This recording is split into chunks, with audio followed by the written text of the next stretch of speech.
Hello, and welcome to the 17th episode of Unlimited Opinions. I'm Adam Bishop. And I'm Mark Bishop. And he's a little under the weather today, and there's also some weather going on outside, so there might be a little bit of background noise today. You have to bear with us. Maybe some thunder. Hope not. Or sneezing. Or sneezing. I hope not that also. I can't figure out if it's my allergies, which I do get at this time of year, or if I get coming out with a cold. That's unfortunate. Yes. Yes. And also, before we begin, you can follow us on Twitter at capital U, lowercase LMTD, capital O, Pinions, lowercase Pinions. Do we have any followers on Yes. our Twitter account? Yes. Oh, okay. Good. Like 3. Huh. Well, I'm one of them. You're one of them. Are you the other? Sam is another. Oh, so it's the three of us? No, I don't follow it. I don't have a oh. Twitter. I don't have a personal Okay. Twitter. So there's one person out there that follows us that is not a member of the family. I don't know who it is, but it's not us. So that's one. That's better than none. Well, if we just get one more Twitter follower, we'll have doubled the number of Yes, people that yes. are not in the family. Yes. That's an invitation. Yes. So follow us on Twitter. T-shirt competition still going on. The never ending. Yes, the never-ending T-shirt competition. All right, starting off with Augustine on the inner life.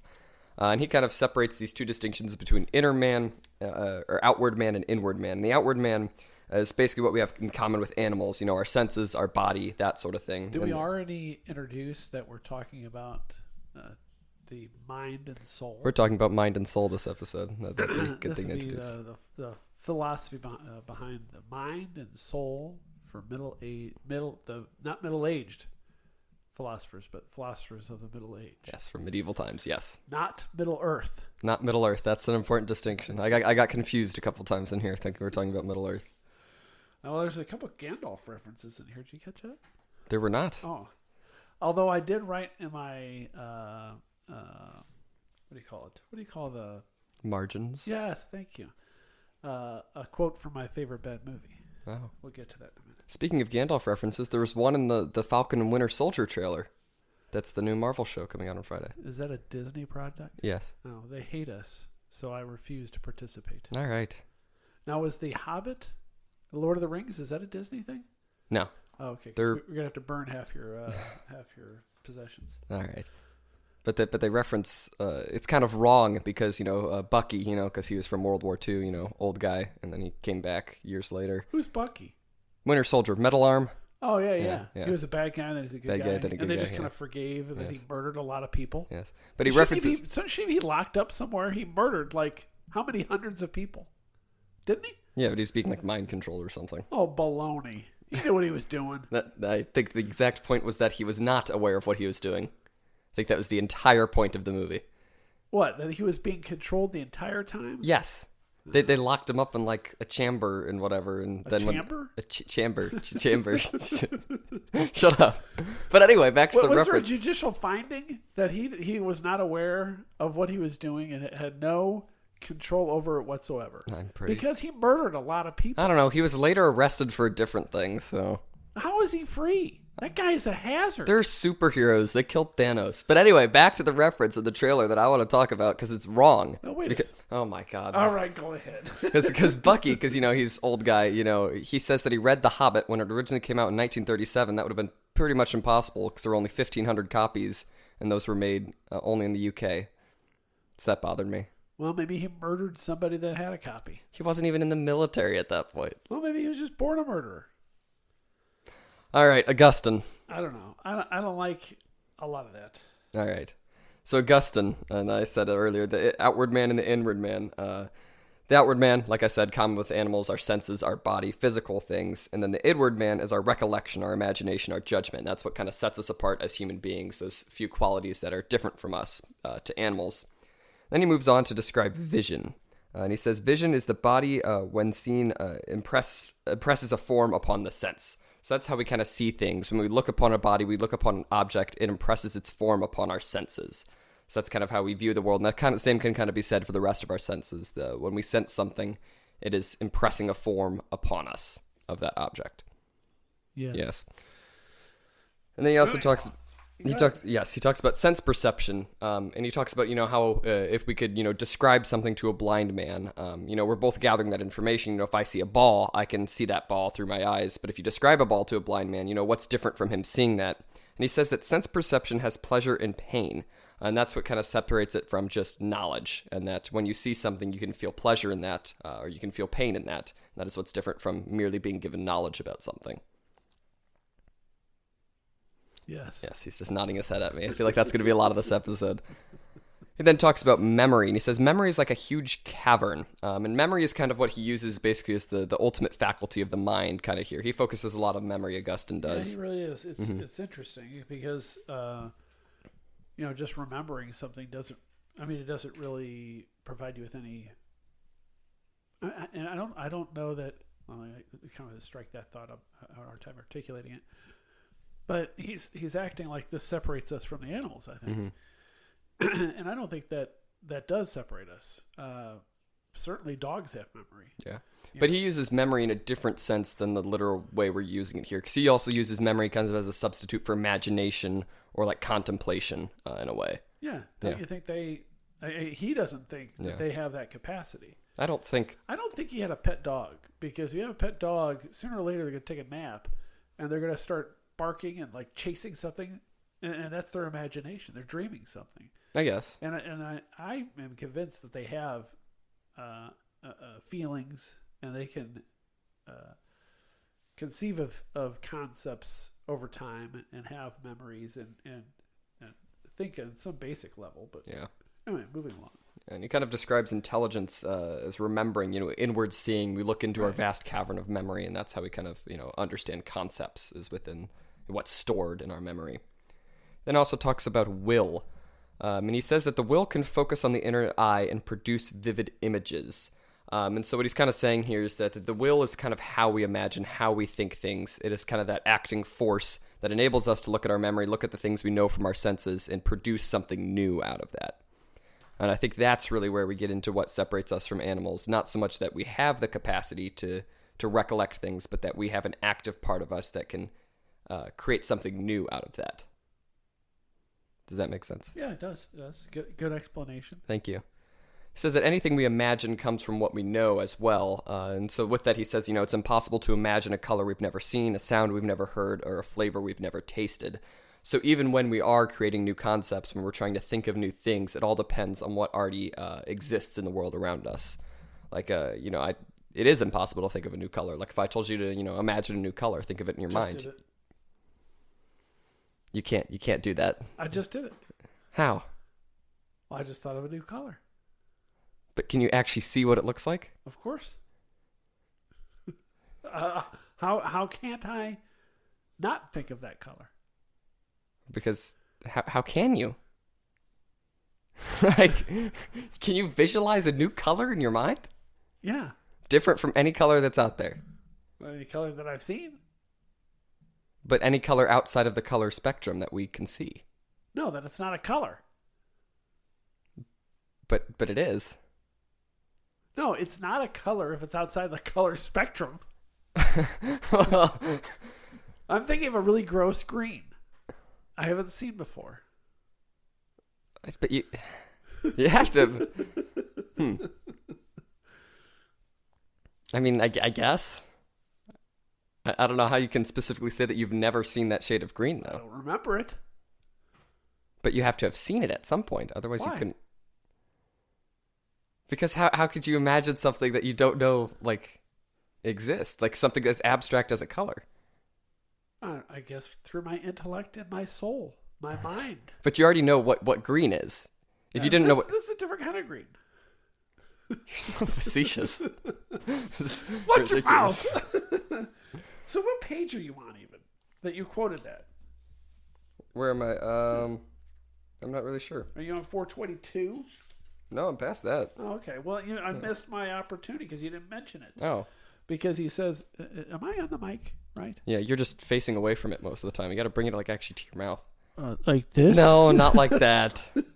You're just kind of like talking out here, and so it's not really picking you up. You got to talk into it. I get closer to the Or you could move the mic closer to you. I feel like that'd be more convenient, but so you can do that too. Well, you did not mention this, that he remarked that pleasure and pain fall within the jurisdiction of the bodily senses. Mm-hmm.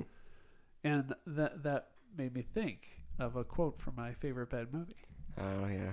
Pain don't hurt. Pain Don't hurt. Pain don't hurt. Yes.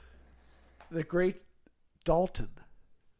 He Yeah. was a bouncer, and he didn't want any anesthesia because pain don't hurt. And so he would agree with St.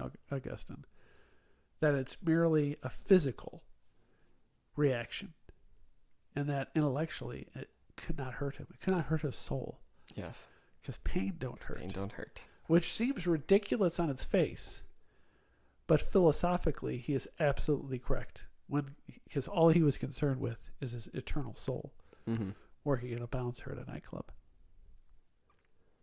All right, moving on to the 2 levels of reason. You have no comment for that. I've heard that so many times. We've talked about this before.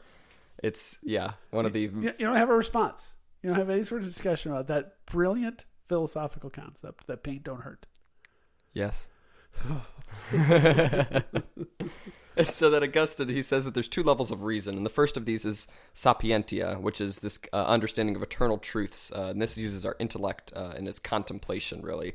And then That's what Dalton was doing in the hospital room when he's getting his stab wound stitched up by the pretty doctor. All right. And then the second is scientia, which is practical wisdom. Not exactly, science as we would translate that word today, but it's, what we can tell from our senses and what is, kind of seen in the world around us that we don't need any, greater ability to understand. That's what Dalton saw when the guy pulled the knife out. Are you going to relate every single thing in this podcast back to that? Well, yes. All right. So then Augustine on the will. I don't know if I mentioned the movie, though. Roadhouse. Did I mention Roadhouse? I don't know if you mentioned it here, but I knew exactly what movie you were talking about. Right. I've never seen it. I've only heard you mention it. You've never seen it? I've never seen Roadhouse. Oh, it's great. I've heard. It gets a little out of control at the end. Does it? Yeah. A lot of violent, there's frankly murders. And there's no law enforcement. You think eventually they call in the state patrol or something. Yes. But anyway. Other than that, it's a great movie. All right. Then Augustine on the will. So what Augustine really wanted to do is he wanted to kind of relate the God Trinity basically to a human Trinity, where we can see each part of the Trinity within ourselves. And he kind of tried to do this. He pointed to the human Trinity of memory, which is the ability to think thoughts of all kinds. Intellect, which is an assent to theoretical thoughts as true. And then the third as will, which is consent to thoughts as plans of action. So memory is kind of, our base, ability to think. And then intellect is our ability to understand concepts that are just beyond our senses. And then the will is just our ability to make a decision and consider a thought to be a plan of action. And then he also says that every voluntary motion is obedient to a command of the will. To this, he says, I'm going to quote here on page 426, the mind commands the body, and obedience is instant. The mind commands itself and meets resistance. The mind tells the hand to move, and all goes so smoothly that it is hard to distinguish the command from its execution. Yet the mind is the mind, and the hand is the body. The mind tells the mind to will, one is the same as the other, and yet it does not do what it is told. And this really made me think of a book we're reading in English class at school. A really awful book. What is it? Atonement. Never heard of it. It's terrible. But there's this part in it, one of the characters basically kind of, looks at her hand and really kind of tries to figure out, where the decision to move her hand begins and the actual action of moving the hand begins. It's like, where do you separate the command of the will from the actual action of the body? Because, I'm moving my hand here, I'm making gestures to kind of enunciate my speaking. It's like, when did I actually decide to do that? And when did, my hand actually move because of that decision in my mind? That's in that book, Atonement? Yes. It's this brings up an interesting topic that was also in Roadhouse. Dalton was in this fight with the bad guy, like a hired thug, and he reacted in the fight, and he and this is a little bit of a what is it called, those where you give away the ending, or spoiler, yeah. So spoiler alert, Dalton is victorious in this fight. You might be surprised that would happen in this type of movie. But he reaches over into the guy's throat and rips out his entire larynx. Ugh. And so the question is, was that just something that was done in the as a reaction during the fight, or did he contemplate it? And I think he really contemplated, because that wasn't the first person he killed in that manner, but the first person in that movie, because he's struggling with his demons throughout the movie about the lethal force that he used in a prior bar brawl. He had a philosophy degree from NYU, the character, not Patrick Swayze. Dalton. Good for him. So he contemplated all these things, I'm sure. Yes.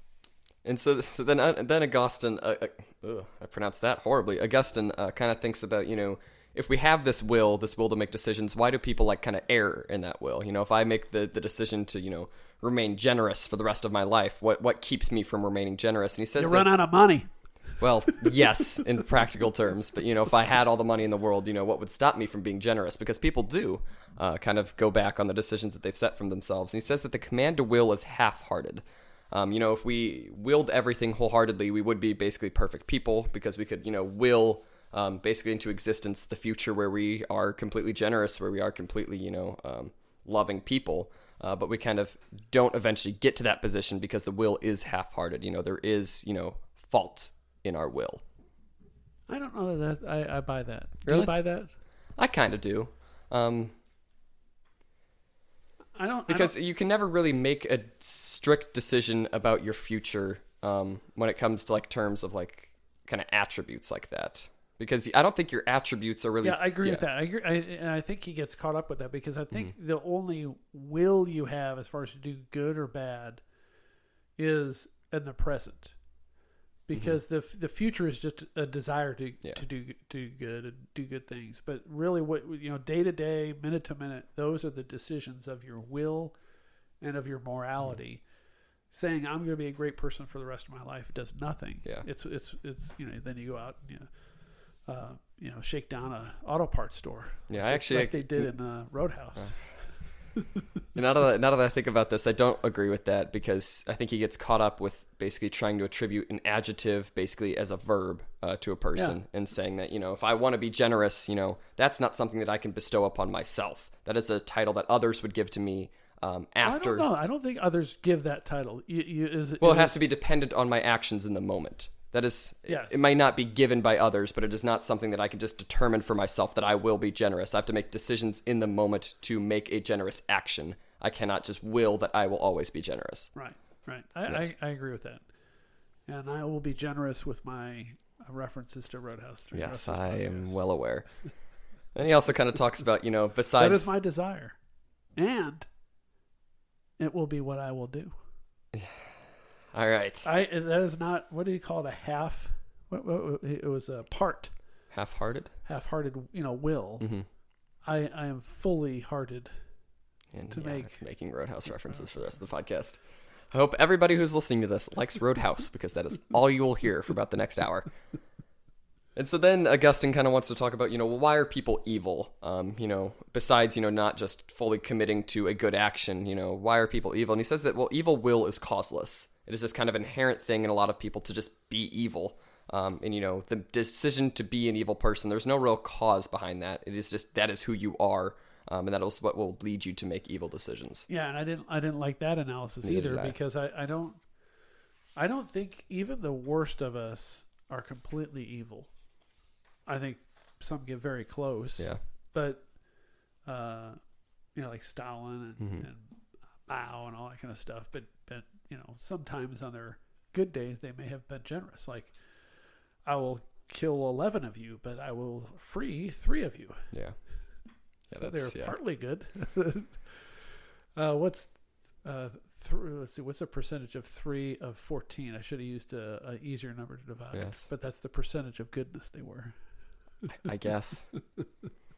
Yeah, I don't agree with that. I think there is always a cause for somebody to be evil. Even if they are a very, very evil person, there is something that made them that way. What do you mean made them that way? They didn't have a choice? Well, I mean, they do have a choice, but there were, underlying factors in that decision. Oh, back that train up, buddy. Other factors outside of their control? Well, I think, a lot of your home environment and that sort of thing plays into it. Well, that doesn't make you evil. But it can give you a tendency to make the wrong decisions. That's different. Making wrong decisions is different than evil. Evil is an intent. Making poor decisions, making stupid decisions could be a product of your environment. But if we're going to describe something as evil, it is a conscious decision of your own free will. It's either good or bad. It's not, I did something stupid. And I think a lot of people miss that, especially the evil people. Even people think, oh, I just did it because of blah, blah, blah. Well, they're just trying to justify or excuse their behavior. But if they are evil, if they've done, like they committed a murder, they thought of it, they did it. They may have the justification in their own mind. And maybe they got beat up when they were a kid or whatever the case may be. But if they still made that decision. If their act is evil by its definition, it was a complete and total free will of doing it. Okay. In my opinion. That makes sense. Yeah, I can agree with that. I mean, it's not like a bad thing. It's not like, and I don't think, well, I guess I don't go down that path. We can move on. All right. Let's talk about the agent intellect in Islamic thought. And here we kind of just talk about Al-Farabi. And he kind of points to 3 different types of intellect. The receptive intellect, which is basically, what we're kind of born with, our capacity to think. Then there's the agent intellect, which is kind of making things. It's how, we actually achieve thoughts within our receptive intellect. It's kind of what is written into our receptive intellect. And then there's acquired intellect, which is basically all intelligible thoughts. Once we've used our agent intellect, used the receptive intellect, and we've kind of understood something to its fullest. If you ever write a book about superheroes, one of them should be Agent Intellect. Agent Intellect. And the other one should be Islamic Thought. What? That doesn't make any sense. Only people who have read this book would know that second reference. I think guess so. Agent Intellect would be pretty cool. Superpower, like a Brainiac, like Captain, whatever his name was, and the wheelchair guy that did stuff with his mind. Professor X? There you go. All right. But it's interesting that you mentioned, making a superhero into agent intellect, because Al-Farabi really believed that the agent intellect wasn't really part of humans. Right. It was this own superhuman beyond, the soul of humans. It was, Kenny describes it as a veritable demigod. So it's kind of this beyond eternal thing that we can all kind of tap into in a way, and to achieve our own intellect. But the agent intellect is its own separate thing outside of humanity. What do you think of that? I disagree. Yeah, it's just a bunch of BS. Yeah, he's trying to create something to solve an intellectual problem, but it kind of loses its effectiveness or meaning. When you actually think about it, like, well, why do we now have this like second ghost apparition thing? That's all part of us. Yeah. And then that's actually a good segue, because Avicenna kind of does this in Avicenna on Intellect and Imagination.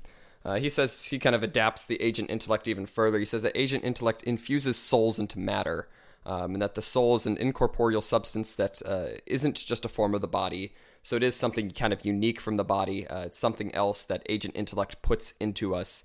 And then he kind of goes on. He uses the planets. So he kind of really goes into the sort of supernatural part of this thing. He uses the planets to describe these 4 conditions of human intellect. I think this is him. Yeah, he was definitely a astrology kind of guy or whatever. He says they're all kind of, imbued by these celestial bodies. He says that we have the basic capacity for thought. We have basically second basic intellectual equipment, which is like our ability to understand contradiction. The whole is greater than the part. Then third, we have concepts and beliefs, and those aren't quite present in thought. And then we have our actual thinking, which is, perfect thought. That's our actual, basically he kind of references a scribe. A scribe can have things in his mind, beliefs or thoughts, but actually writing them down, that is our actual thinking. That is our perfect thought, putting our beliefs into words. Yes. Yeah, I figured that was coming. No, yeah. Well, what do you think as far as the soul? Do you think it has a physical component? I don't know. That's I feel really like what they're wrestling with. I feel like that's what we should talk about at the end, because I think the last person in here makes a really good argument, I believe. All right, our audience will have to wait. We'll have to wait, yes, to the end of this episode. And then Avicenna also kind of talks about, there's 5 internal senses. We don't have to go into all of them, but it's basically to summarize, it's kind of, what makes our 5 senses work together, and then basically, what we can store in our minds and what we can create in our minds. And that's basically what he breaks down. Those are basically the 3 major categories within our internal senses. Yeah, he is also a fan of prophecy. He is. Yeah, that's I think the first reference to prophecies, other than the ancient Greeks, talking about the soothsayers, or what are they called? Is that that's a good word for it. Sure. All right, there you go. Yes, but he also says that the soul is immortal. Then he kind of goes into the afterlife sort of part of this. And basically, the more intellectual your soul is, the happier you will be in the afterlife. So it's kind of I forget who said this. Was it Plato who said that you're basically... The unexamined life is not worth living? Well, yes, but also that, it was kind of... basically, only the philosophers get to enjoy a happy afterlife because they only did the right amount of thinking. I think that's right. Yeah, I think no, so. I think that's what he said. I Yeah. don't think that's right. Yeah. But, Yeah. But basically, that's kind of what Avicenna is saying here, is that only the people who really engage in deep philosophical thought will have a fulfilling and happy afterlife. But he says that even if you don't think all of those things, you'll still exist in a sort of peace, but you won't really be thinking anything after you die. You'll just be kind of a soul at rest. I guess you didn't bother thinking while you're alive, so why bother thinking when you're dead? I think that's actually the reasoning behind it. And he's like, you're a little bit more important than a cat, so you will survive your death, but you'll just be you won't do wandering anything. through space as a unconscious soul that is kind of like, Yeah, it's there. You're at peace. Kind of reminds me of a lot of people that just sit around and watch TV all day. Yes. And that would be kind of a heaven for some people, I guess. I guess so. I think it's a little arrogant. Yeah, it is coming arrogant. from me. Extra meaning. Don't laugh so hard. Then moving on to the I psychology. really don't like when people laugh a little too hard at my self-deprecating humor. I find it very off-putting. They're supposed to chuckle a little bit and then say, "Oh no, you're a great guy." Somehow I never get that second part. I get the good chuckle. I get more than a good little laugh every once in a while. I get some guffaws. All right. And then the psychology of Averroes here on page 432. I'm on it. All right. He talks about the receptive intellect, and he says that it's a single eternal incorporeal substance. So even more so than the agent intellect, he kind of goes even further into the supernatural aspect. I can't stop thinking of a superhero that's called Agent Intellect, but I love it. Yeah, that is going to be on our T-shirt. The T-shirt? Okay. Don't you think? That's actually a really good idea. I was was kind of thinking the same thing. Yeah. So he even goes beyond, there's beyond, incorporeal demigod sort of being, inscribing thoughts basically into our receptive intellect. The receptive intellect is in itself a shared, eternal, incorporeal substance between all human beings. It's its own separate thing that we all kind of tap into, which is really, really weird. Anthony Kenny kind of tries to rationalize it, I feel like, in a decent way, saying that it's almost like our idea of science, and that there is a science out there that is not attributed to one particular scientist, but, the sum total of all science, which makes it a little more easy to understand, but I still just don't like this idea at all. I think it's more similar to the Borg from Star Trek. I'm not too familiar with Star Trek. You don't know the Borg? The name's familiar. It's a major. It's a major theme in the Next Generation, Star Trek: The Next Generation, and I think they even had a movie on one of their theatrical releases about the Borg. So the Borg. I'm going to tell you this because it's important. Okay. So the Borg were like these automated enemies that just destroy entire planets. But what they do is they, if they have humanoids or something conscious beings or whatever, they capture them and they implant in them various electronic devices, kind of like your agent murderer guy from the Marvel stuff. Like Bucky, Winter Soldier. Yeah, he's got a mechanical arm. Well, they basically improve on the physical attributes, but they hook them up like the mainframe, like a cord into their head. And so the Borg is a truly communistic entity, and they travel on a giant space cube. Okay, and this does sound so familiar. So then they steal technology from wherever they invade. They just keep going and keep going, and they destroy people. And so they would have a joint consciousness, which is kind of what he's describing. So it's a hive mind.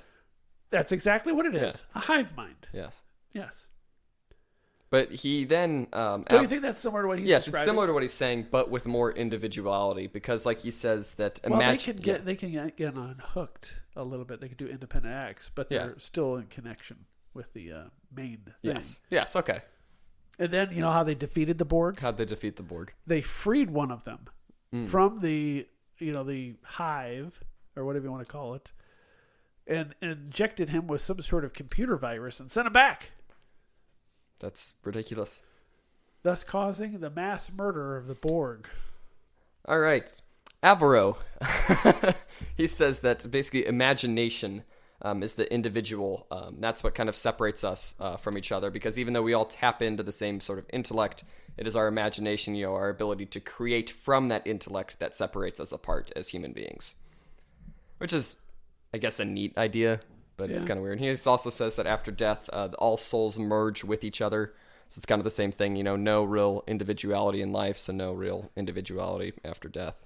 I wonder if he would think that people who are psychotic, have delusions, would be even better because they have a really good imagination.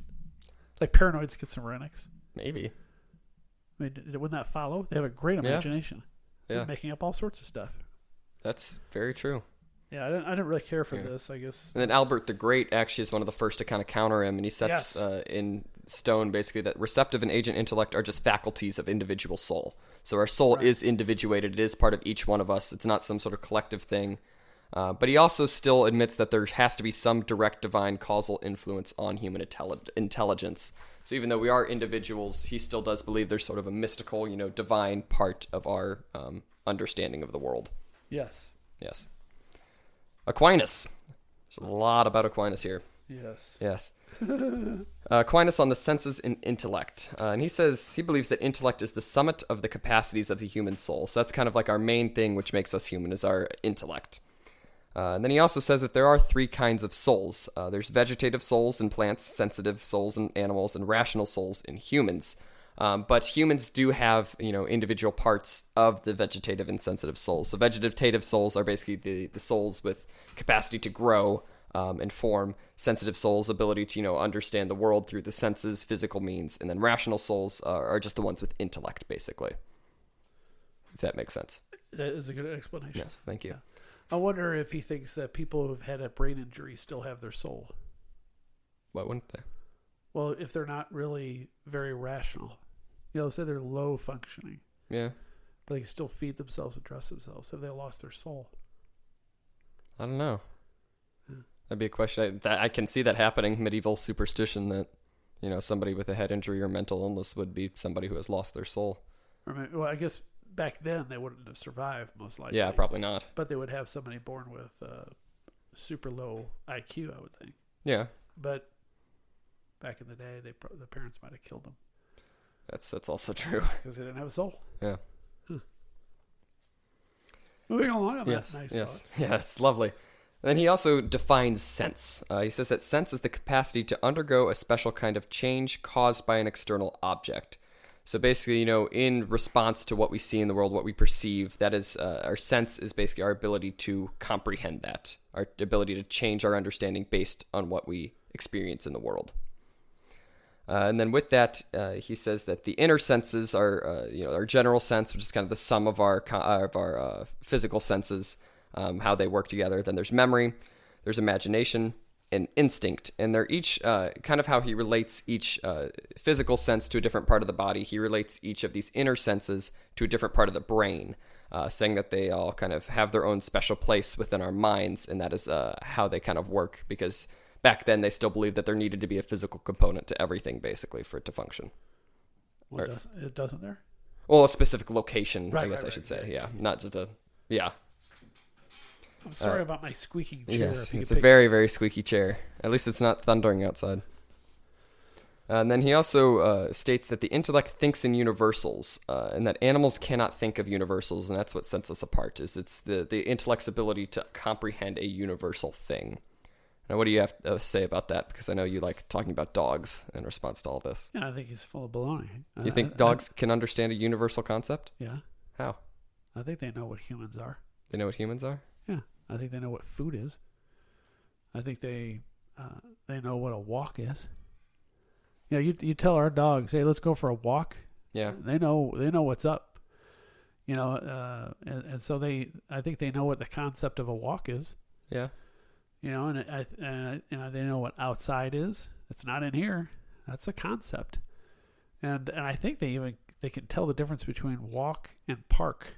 Yeah, I think so. They want to go to that van to go get loaded up to go to the park. So, I mean, they're pretty basic universal concepts, but I think they do. And I don't even know that they're the highest functioning animals. Yeah. I mean, there's apes and there's dolphins and all that kind of stuff, and chimpanzees. They even have language. Apes have been taught sign language. Mm-hmm. I think some chimpanzees too, and so I don't think the language necessarily separates us like we thought it did back when these guys were writing. Mm-hmm. Just because we're able to teach them stuff like that. Yeah, but I don't know if it's so much with dogs an understanding of the universal concept more than a response to a command or a stimulus in the world. Because, like I can comprehend, peace, what peace is without ever actually having experienced, complete world peace. And I can understand what that entails, what would be part of that. But I don't know if a dog really comprehends the entirety of a walk, right? Because we can go on a walk in many different locations. And I don't know if a dog can always comprehend that is still, a walk if we're, elsewhere. I'm pretty sure they do.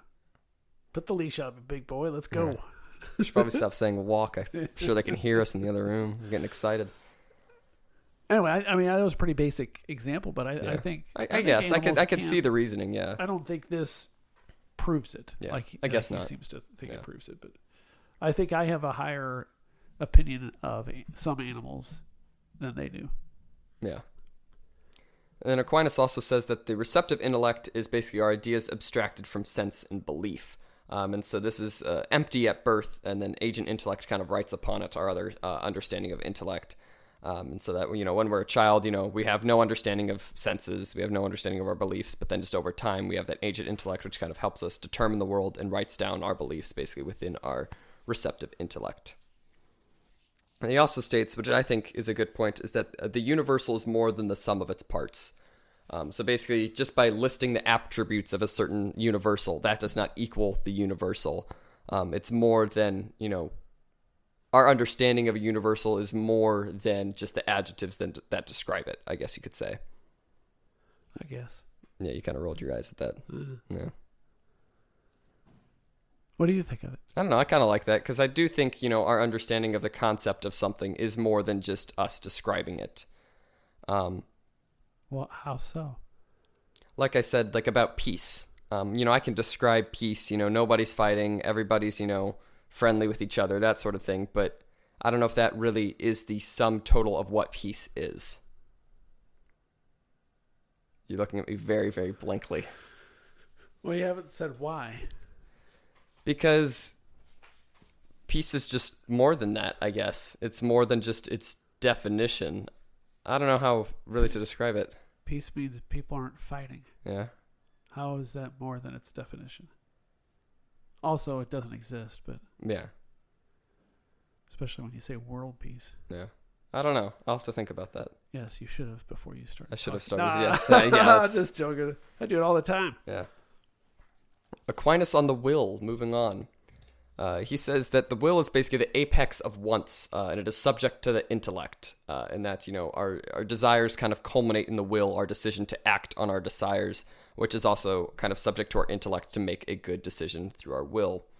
And then he kind of separates between immediate acts and commanded acts. And I don't know if I really like the distinction here, that immediate acts are things like enjoying or intending or choosing, whereas commanded acts are like walking or speaking, basically moving.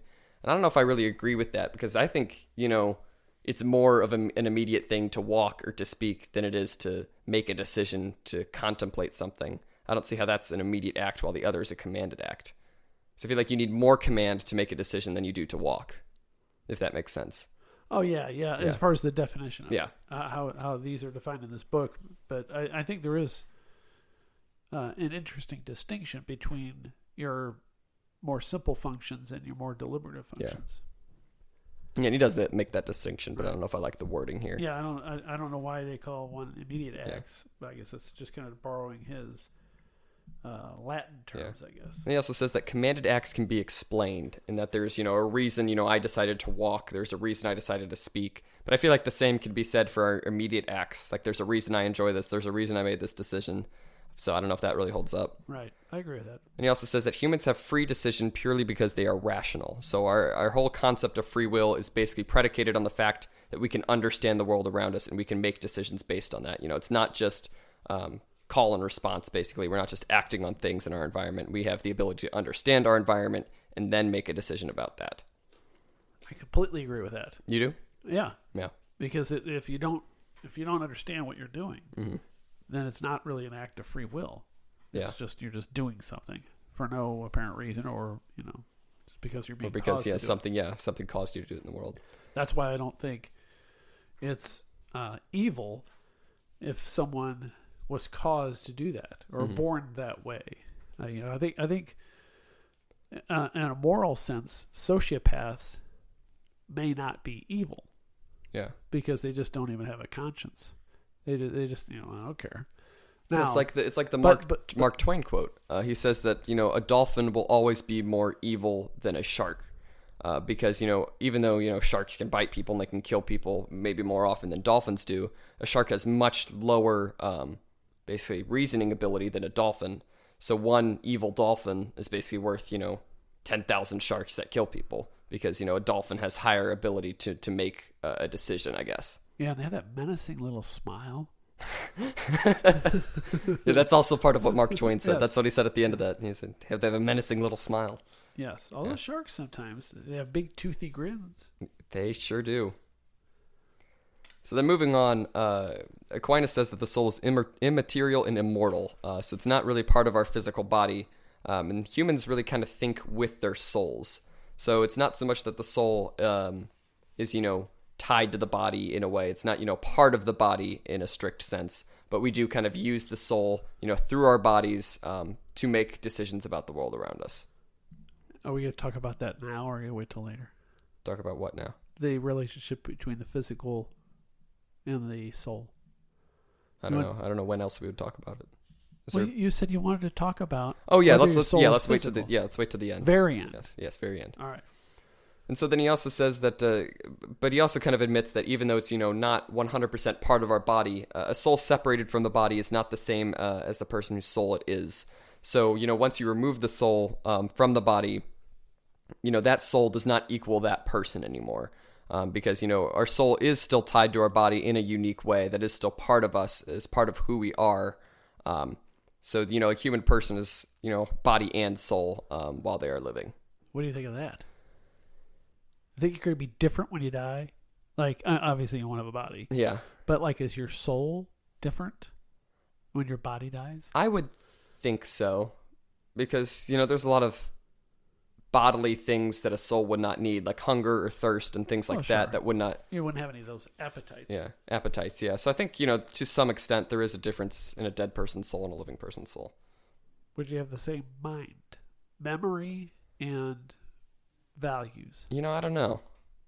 That's because on one hand, it's like once you die, according to Catholic beliefs, you go to purgatory, heaven or hell, basically your soul.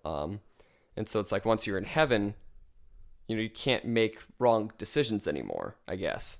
So I guess to that point, it would be very, very different than a living soul, because, I can still make wrong decisions right now. I can still, choose to do evil things. But I wouldn't be able to do that after I was dead. I'm going to ask a different question, which just occurred to me. Should we really prefer being in heaven if all we can do is make right decisions? If we don't really, do we even have freedom of choice? Yeah, I don't know, because the Catholic definition of heaven is just, One with God. Right? relationship with God, perfect relationship with God. Right. And basically the way I've always had it explained to me is, that is all you will want after you are dead. Because what else is there? Cheesecake. Well, you won't be able to eat anymore. You'll be dead. That's true. Yeah. So I guess it's like... Companionship, I guess. So it's outside of the physical world, outside of the universe. The only thing is God or not God. Right. And so that's what hell is. Hell is not God. Heaven is God. And so out of the two of those, I guess I'd pick God. Yeah. And I guess you couldn't enjoy the fact that all those bad people are down in hell. Yeah. Or maybe you do. Maybe. What if God gets off on it? Like, a bunch of dumbasses. I sent you the word. First you kill my son.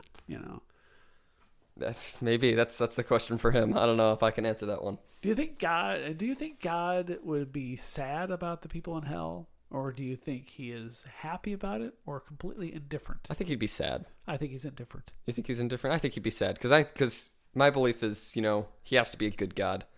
You're not quite on the same boat in that it's necessary for God to be good. It is not necessary. So I kind of think, I don't know, would God feel guilt for that? Would he feel that he has failed in bringing the people to him? That's why I think he's indifferent. That's why you think he's indifferent? I think he's gonna be able to say with a clear conscience, "You chose your path, dumbass." Yeah, I guess that's true because if he was sad about that, I guess that would put some amount of guilt on God. And God can't have just sadness doesn't mean guilt. Yeah. All right, we're good. We're back. So I don't know. I think he's indifferent at worst.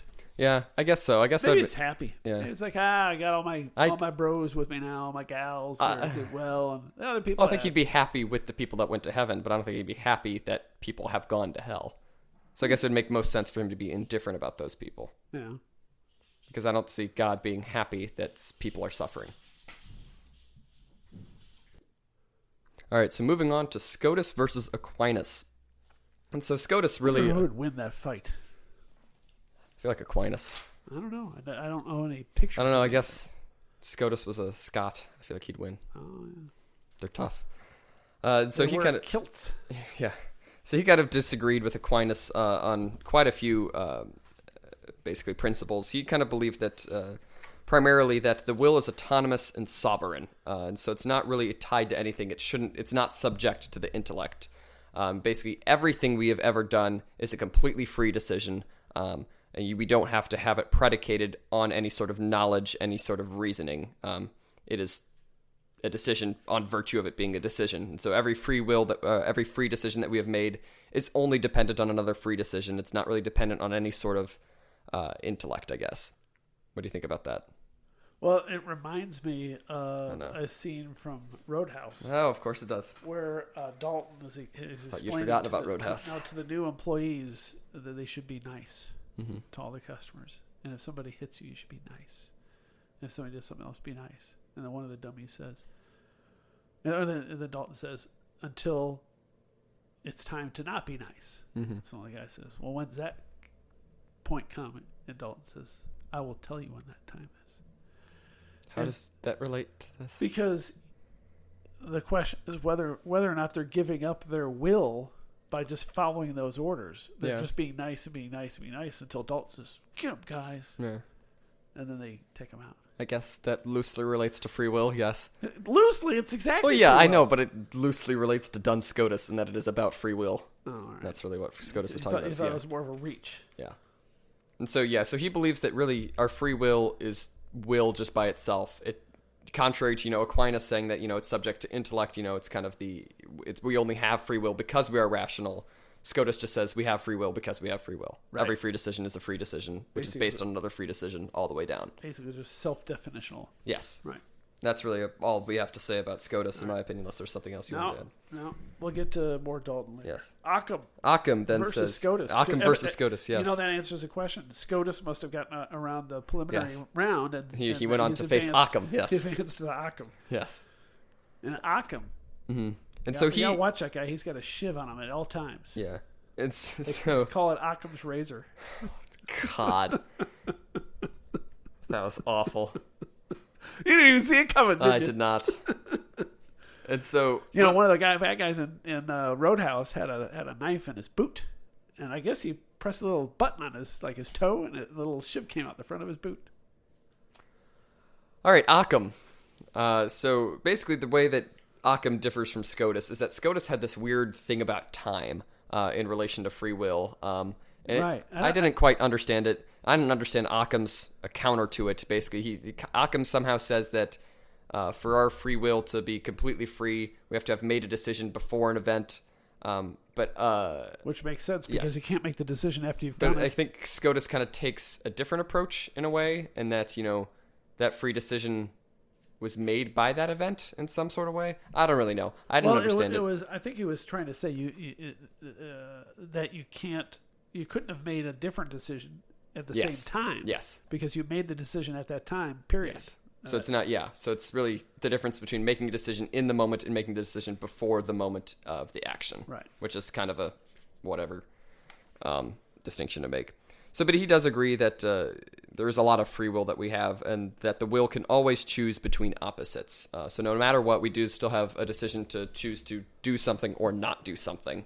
And that is basically the primary function of the will, the base concept of will. Yes. And then he said that both particulars and universals can be known by both senses and intellect. So it's not one.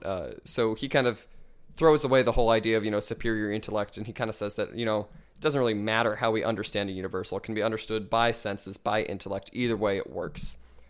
And to that, I disagree. I can't really put a finger on why, like I was saying earlier, because like I said, universal's more than the sum of its parts.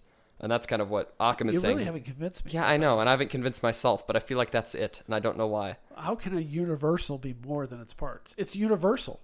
Yeah. It's everything. But I think the way Aquinas... Or maybe that's the point. Yeah. Maybe the universal is more than its parts because it's everything. Yeah. It's all of its parts. That could possibly be, that don't necessarily exist now. Yeah. Oh, I think I've just made your argument. Maybe. But I think Aquinas kind of framed it in that, no matter how many adjectives we list about a universal, that can always be applied to more than one thing. Like if I say, something that is red, round, and shiny, that could be a little rubber ball, or that could be a clown nose. And those are two different things, same adjectives. And so that's why a universal is more than the sum of its adjectives, in that a red rubber ball is not the same thing as a clown nose, even though the same exact adjectives could be used to describe them. Okay, yeah. I don't know. But then Ockham, back to him, he says that seeing, imagining, and thinking are similar mental processes. And this I really disagree with, because he really lumps everything into the same thing. That's this whole deal. That's this whole razor. But I really don't like this, because I do think there's a very, very different concept in imagining something rather than just perceiving it in the world. I think that's a completely different process, and I don't like how he boils it down to the exact same thing. I would disagree with both of you. I think it's, or maybe I don't disagree with him. I don't know, but I think when you see something, you are dealing with a concept. Yeah. As a human, now a dog may see ball, like go get it or something, but.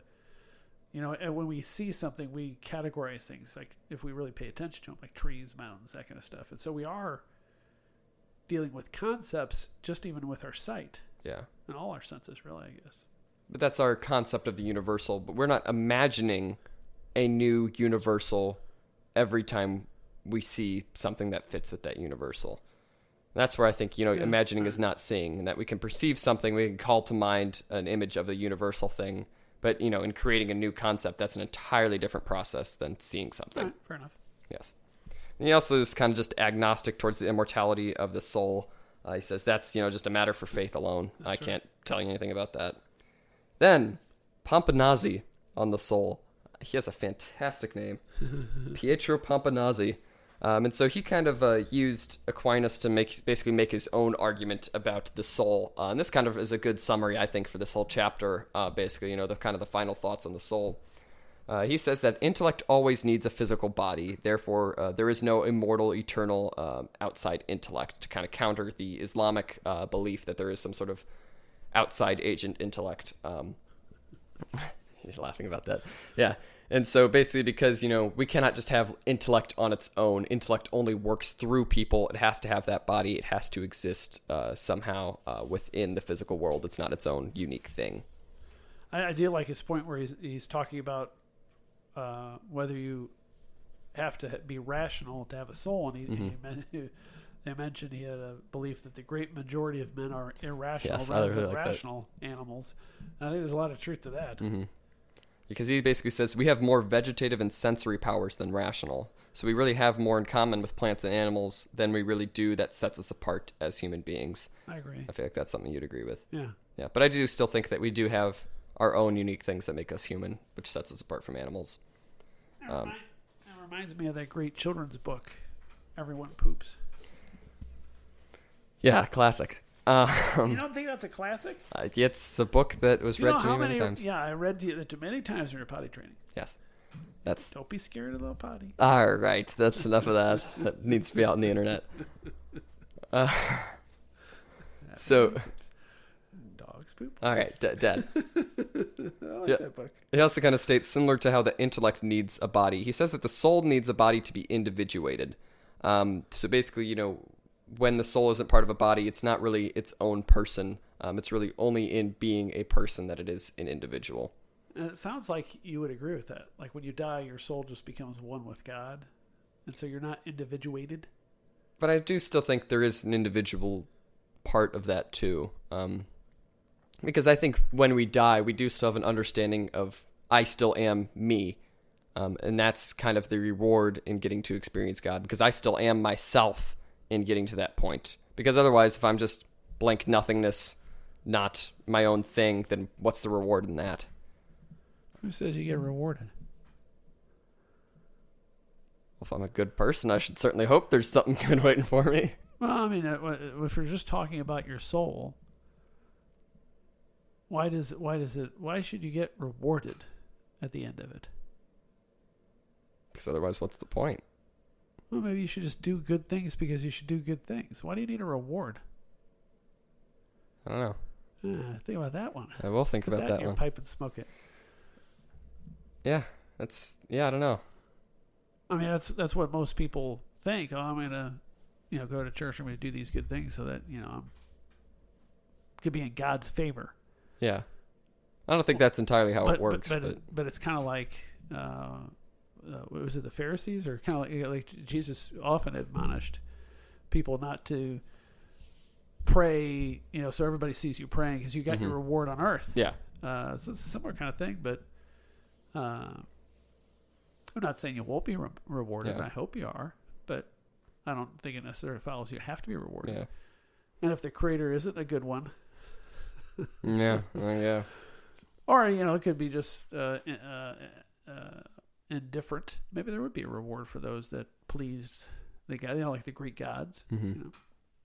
So basically, at the end, he kind of puts forward a definitive definition of soul, as Papanasi said it, understood it. He said that it's both intellective and sensitive. So there's really no separation between, the determining process between, perceiving things and, the bigger concepts. Those are part of the same function of the body.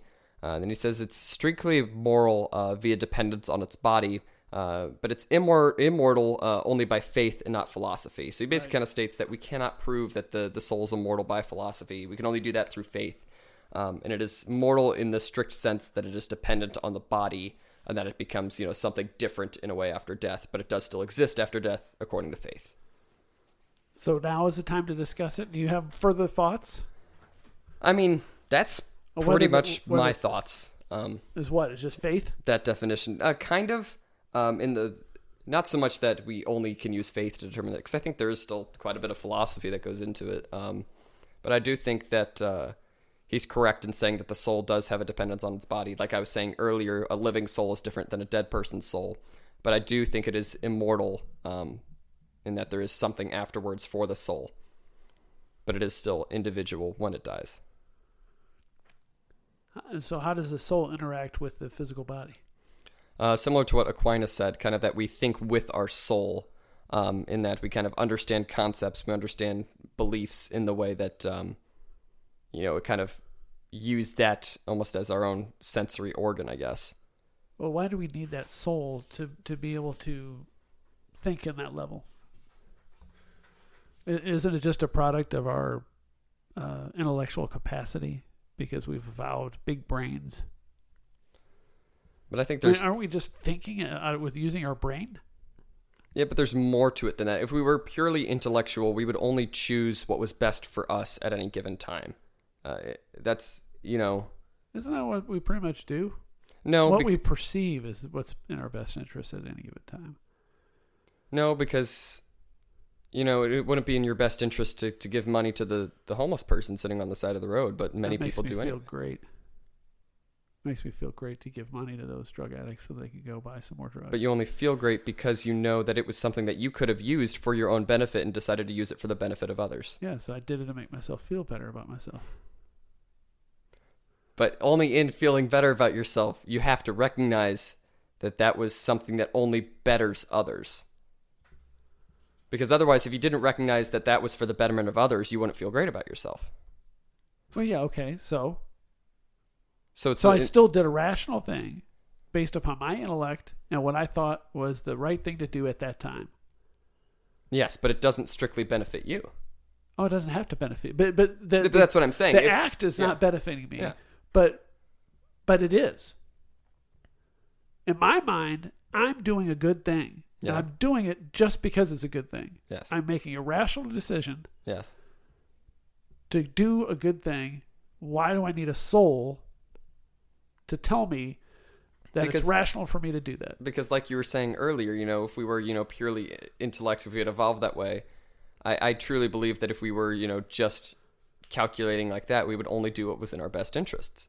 That is in your best interest, to do good things. But what tells you that? But what tells you that? How do you perceive that it is a good thing? What is? Yeah, my conscience. Exactly, your soul. No, the product of my brain. I have a conscience because I have a brain and I have an awareness of who I am, and I want to be the best person I could be. I don't have to have according to what standards? What standards? My standard. But how did you get to that standard? What tells you what is right and what is wrong? Well, a lot of it's nature, but you grow up and you have you learn certain lessons. Why do I need a soul for all that? Because it is still strictly different from determining what is in your best. It's still strictly different than just a purely calculated move. All right, how about this? Yeah. Similar thing, but involving dogs. Okay. We have 2 dogs. Yeah. And one of our dogs likes to go over and lick on the other dog. Yes. Why does that dog do that? I think that dog does it as a sign of affection. It's a sign of submission, actually. I looked this up. If a dog licks another dog's face, they're basically showing that dog that they are licking is higher than them, basically in social rank. Well, there you go. So what is in that lower dog's interest in being submissive? Well, because it's an evolutionary thing. It's like True. Yes. Because so it's an evolutionary thing that we are nice to each other. Because if we stay at war with each other constantly, then we are at risk. Yeah. And if I am going to pick a fight with everybody that I run into, eventually, very quickly, I'm going to get my ass kicked. It's very different from picking a fight with somebody and making the decision to not give them money if they need money.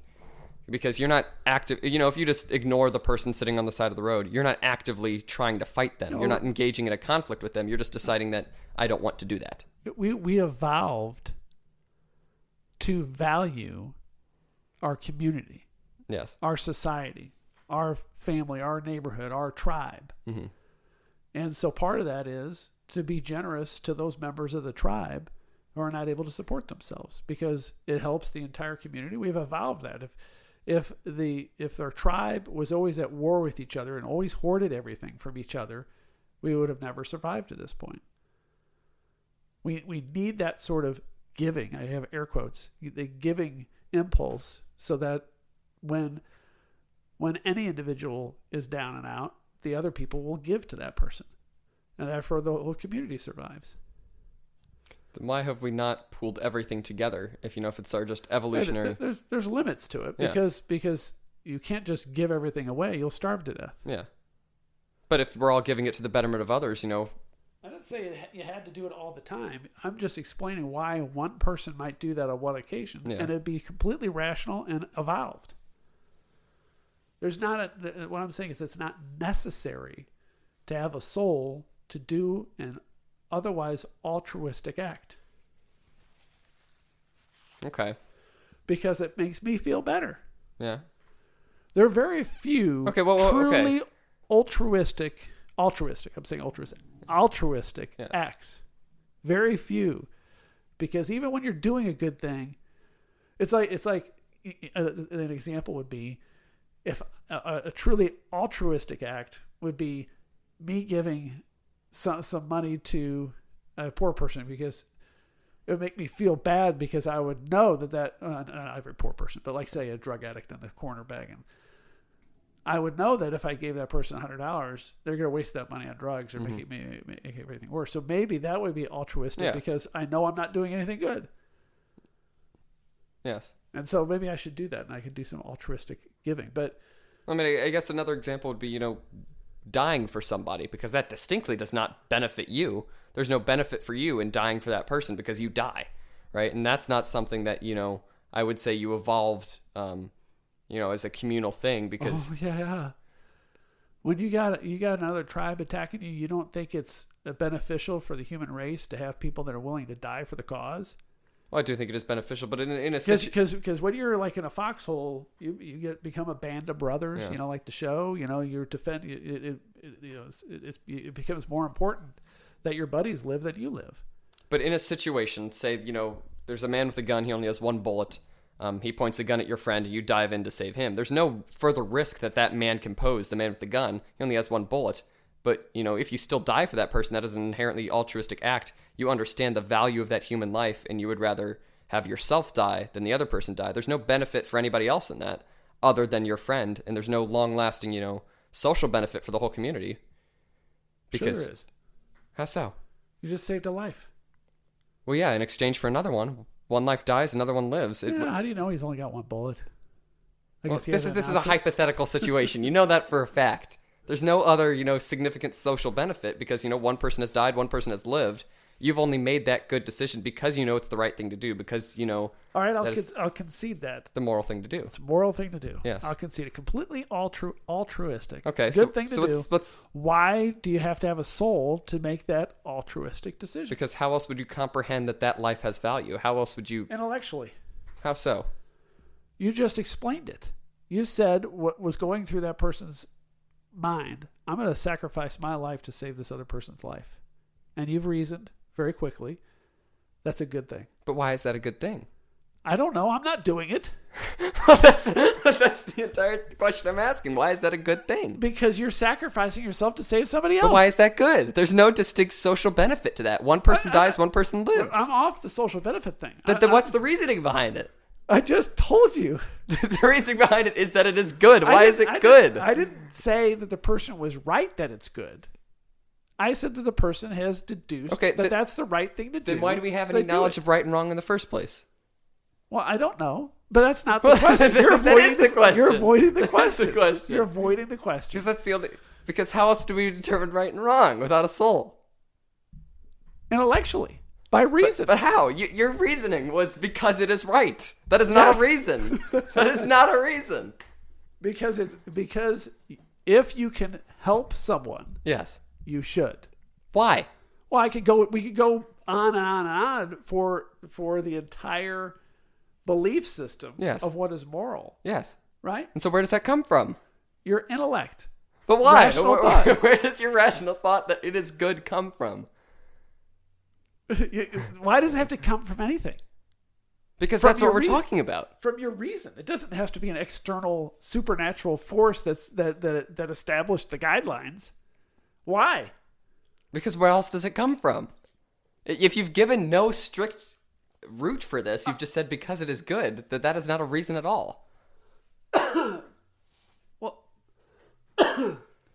the same reasons why it is effective for dogs to have established hierarchies. Okay. Is there a morality behind the established hierarchies in a pack of dogs? Is there some soul or supernatural element that has decided that that's what they should do? No. Why is that any different for humans? I know it's more complex and more conscious, but what is the reason we have to have a soul to make what we would define as moral decisions, altruistic decisions? Because where else would that come from? You've given me no other explanation. No, you're saying where else would it come from? But why does there have to come from anything? Because how else would we make that decision? I've already answered that. By deciding that it is good. But where do we decide that it is good? Well, that's the whole point. But that is the whole point.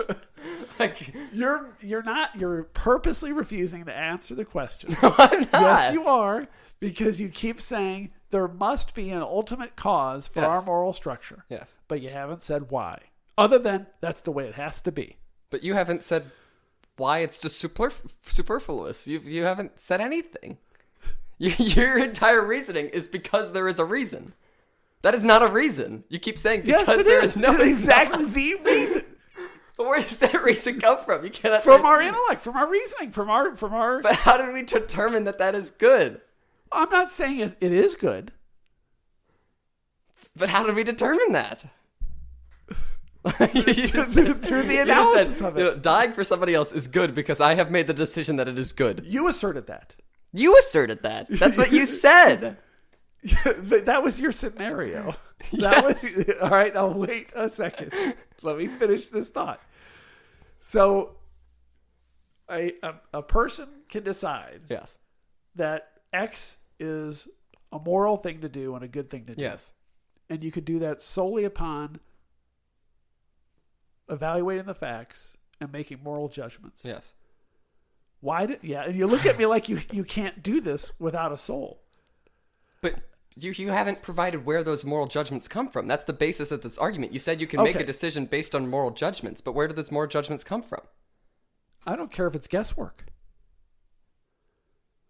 Then it's not logical at all. That's not an intellect. If it's guessing. It's logical. No, it's rational. It's logical. It's reasoned. You've evaluated the entire scenario, and you've decided this action is good, and this action is bad, Yes. and you choose either the good or the bad. Yes. Why do I have to have a soul to determine which one's good or which one's bad? Because you still have not given a reason for why that is good. There is something inherent in us that can make us decide what is good and what is bad. And because your reasoning... No, I don't think that's true. Why not? Because I don't think there is something inherent in us that necessarily says what is good or what is bad. Then what is making that decision? You keep saying you make the decision between what is moral and immoral, but you don't go any farther than that. I don't need to. So it's primitive, so it's inherent. No, it's If there's nothing behind it, then it is solid foundation. I think you're missing my point completely. Totally. I think your point is nonsense. Your point is entirely cyclical nonsense. No, yours is. You're saying there has to be... because your argument is I make a good decision because I look at the facts behind it. Yes. And I say one of these facts is good and one of them is bad. But then within that, you have to make another decision of what is good and what is bad. And within that, you have to make another decision of what is good and what is bad. That's exactly right. And so you have to hit a wall at some point. You have to make a certain definitive inherent thing that you cannot go any further beyond an inherent understanding of right and wrong. Because otherwise it's turtles all the way down. No, it's a never-ending loop of good or bad or whatever. No, because there's a limit of time. It's not never-ending. You have to make a decision. The guy's got a gun. Okay, but by your reasoning, if everything is dependent on another decision, you would never make a decision. You would stall and nothing would happen. No, that is exactly not what I'm saying. You're going to make a decision. Okay. So what you're asserting is that the person that's deciding whether he's going to take the bullet or not is going to make a moral decision one way or the other. Yes. Right? Either action or inaction. Yes. And so your view is you have to have a soul to make that decision. Yes. I'm saying, no, you don't. But what's the reasoning? Why do I have to explain myself and you don't? I have explained myself. I have explained because you keep saying that... You just said it has to be a soul. That's because the same thing as I'm saying. No, because I'm saying... There doesn't have to be a soul. Because I'm saying there has to be an inherent quality between right and wrong within us. Why? Because like I just said, if you say every decision is based on another decision... I'm not saying that. I'm not saying every decision is based upon another decision. I'm not saying that at all. You're just making a decision. You just decide which one's right, and you do it. But how did you decide which one's right and wrong? I don't know, and I don't care. That's not an argument. For the purposes of this discussion, uh-huh. of whether or not you have to have a soul, I'm not actually advocating for this position. Yes. But in order for someone, a human, to make a decision about what they think is good or bad, you don't have to have a soul. Okay. You could just make a rational decision on what you believe is good or bad. But how do you determine what you believe is good or bad? You evaluate the situation. You make the call. You don't need a. You have it. You don't need a soul to make a decision, for crying out loud. That's not what I'm saying. I'm not saying. That's what you're saying. No, I'm saying where do you get that ability of right and wrong? I'm not saying that the soul determines in that split moment whether or not you take that bullet or you don't. I'm saying the soul is there as your moral framework. You know, how you got to that position where you can decide between right and wrong because you have that understanding of right and wrong. That's very interesting. This conversation was infuriating. You kept saying the same thing. You're saying the exact same thing, but the opposite. All you're doing is saying it has to be there. And you don't give me a good reason for it. Oh, because that's the only way it works. Well, because that's the way it works. It doesn't work otherwise. You have to have the soul. I mean, you act like we can't make decisions without a soul. I'm not saying that. Well, then why do we have to have a soul to make that call? Because eventually the call has to be built around moral or immoral. And why? Because that's the situation. Because that's the situation. You're either making a moral decision or you're making an immoral decision by taking that bullet or not taking that bullet. And to define what is moral and immoral, you cannot simply just say, well, logic. All right. I think I understand where you're coming from. To make the ultimate analysis of whether it is moral or isn't moral would require a soul. Yes. Is what you're saying. Yes. What I'm saying is that a person can make the decision based upon what they perceive as right or wrong without a soul. Yes. That's all I'm saying. In that moment, yes, they don't need a soul to make that decision. But in creating that framework for what is right and wrong, you need a soul. That's if we're going to base our decisions upon a supernatural idea of morality and an afterlife. That's if we have any concept of morality at all. Because you have provided no argument. I guess you're talking about morality. Yeah. You have provided no argument as to where morality would come from. Your morality is a religious deist system as opposed to ethics, which would be a logical system of the belief in doing right or wrong in a logical fashion, not related to any supernatural moral structure. But you still have not explained where that understanding of right and wrong would come from. Yeah, I did. You just didn't listen to me. You just said because logic. Yeah, because you've reasoned that is the right thing to do. But how have you determined what is right? Maybe outside of the situation, how did you get to that conclusion of what is right and what is wrong? Yeah, you just made a judgment call based on the values that you have, correct? Yeah. Where do those values come from? You figured them out. How? Well, your parents probably gave you some instructions when you were younger. You read some books. You read The History of Western Philosophy by Anthony Kenny. Okay. Where did Anthony Kenny get those values? He didn't get those values. He just wrote a book about these guys. Okay, well, let's keep going back. Where'd your parents get those values? Yeah, that's right. You're exactly right. Yeah. Right. So why do we have to have a first cause for a moral structure? Because otherwise, where did the moral structure come from? From our intellect. But how? If your reasoning is passed on by our parents, outside influences. And you can see it grow over time. Yes. You can see it develop over time. Yes. Yes, I agree that it can grow and it can develop, but there has to be an innate sense of right and wrong. Why? Because otherwise, where did it come from? How did it begin?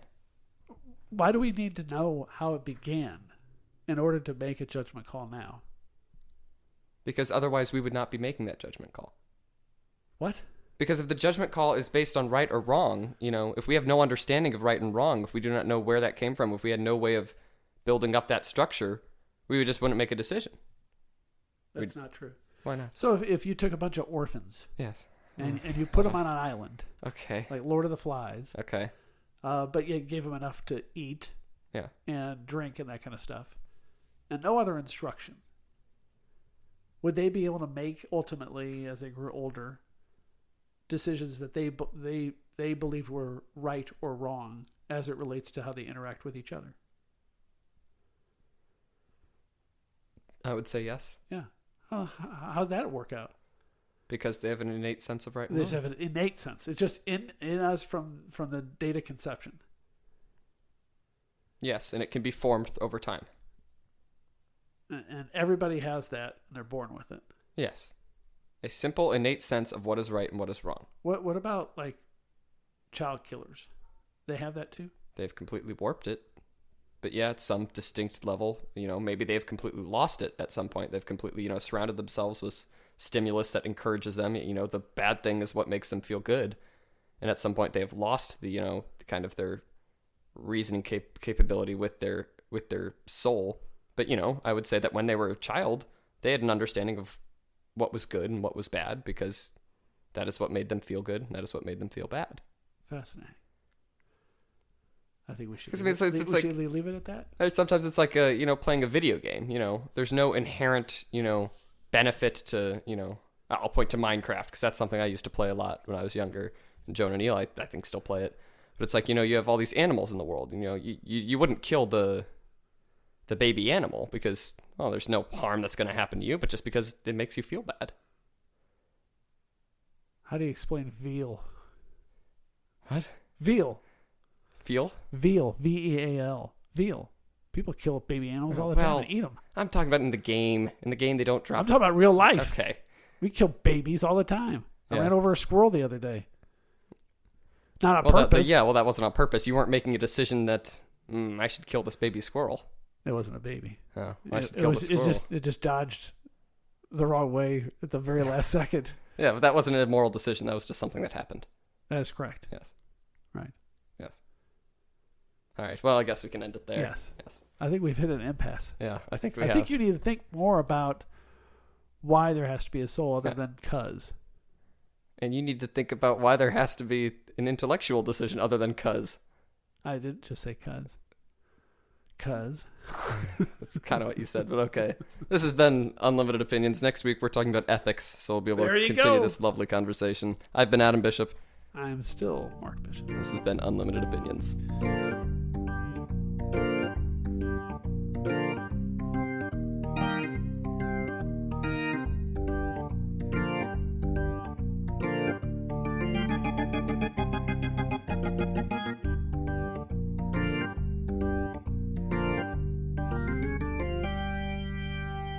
You seem very disappointed. Yes, that was frustrating. That was absolutely infuriating.